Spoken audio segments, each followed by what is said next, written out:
இப்போலாம் வந்து நல்லா இருக்கு கேக்க வந்து அதை கட் பண்ணி அதுக்கு ஆப்ரேஷன்லாம் பண்ணி டாக்டர் கூட இந்த அளவுக்கு ஆப்ரேஷன் பண்ணுவாங்களான்னு தெரியல.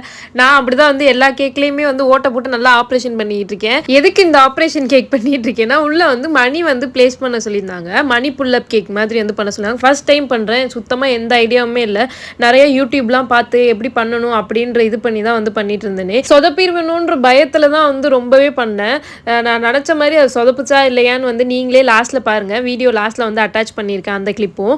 நானும் வந்து உள்ள மணி வச்சு அதுக்கேற்ற மாதிரி சைஸ் வந்து கட் பண்ணலாம் அப்படின்னு சொல்லிட்டு கட் பண்ணால் அது வந்துட்டு இன்னும் வந்து நோண்டிக்கிட்டே இருக்கிற மாதிரி இருந்துச்சு. ரொம்ப வந்து உள்ள வந்து கட் பண்ணதுக்கு அப்புறம் தான் வந்து அது வந்து கரெக்டாக வந்து வைக்க முடிஞ்சுச்சு. எப்படியோ வந்து உள்ள வந்து கரெக்டாக அதுக்கேற்ற மாதிரி கட் பண்ணி வந்து பிளேஸ் பண்ணிட்டேன். பட் வந்து எனக்கு வந்து சுத்தமாக வந்து பொறுமையே இழந்துட்டேன்னே சொல்லலாம். எனக்கு நெக்ஸ்ட் இந்த ஐசிங் பண்ணுற வீடியோலாம் எடுக்கவே எனக்கு தோணவே இல்லை. அப்புறம் நானாக வேகமாக எல்லாம் பண்ணி முடிச்சிட்டேன். கொடுக்குறப்பையும் வந்து ஒரு பயத்தில் தான் கொடுத்தேன். காசு வருமா இல்லை மொத்தமாக பிடுங்கிட்டு வந்துருமான்னு. பட் சூப்பராகவே வந்துருந்துச்சு. இந்த வீடியோ பிடிச்சா மறக்காம லைக் பண்ணுங்க. பாய்.